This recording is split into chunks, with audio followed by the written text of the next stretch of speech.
অন্তর্বর্তী সরকারের বৈধতার জন্য জুলাই ঘোষণাপত্র জরুরি বলে মনে করে বৈষম্যবিরোধী ছাত্র আন্দোলন ও জাতীয় নাগরিক কমিটি।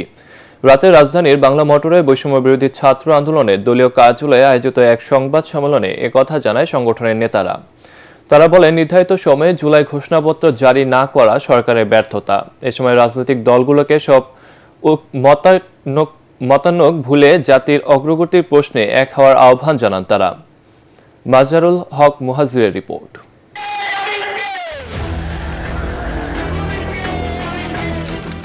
জুলাই ঘোষণাপত্র নিয়ে গেল বছরের ৩১ ডিসেম্বর ১৫ দিনের আলটিমেটাম দেয় বৈষম্যবিরোধী ছাত্র আন্দোলন।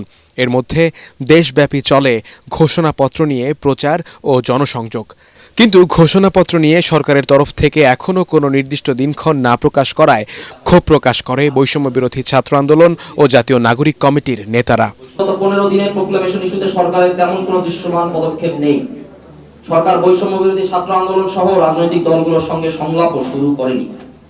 আমরা সরকারের এই অনীহা ও ধীরগতির তীব্র নিন্দা জানাচ্ছি। সরকারের মন্থর গতি এবং নির্জীব মনোভাবের আমরা তীব্র প্রতিবাদ জানাচ্ছি। বিদ্যমান সংবিধানের ১০৬ অনুচ্ছেদের মতো আইনি বাধ্যবাধকতাহীন অনুচ্ছেদ এই সরকারের পূর্ণাঙ্গ বৈধতা ভিত্তিমূল হতে পারে না। সরকারকে মনে রাখতে হবে, খোদ তার নিজের বৈধতার স্বীকৃতির জন্যই অবিলম্বে জুলাই প্রোক্লেমেশন জারি করা দরকার।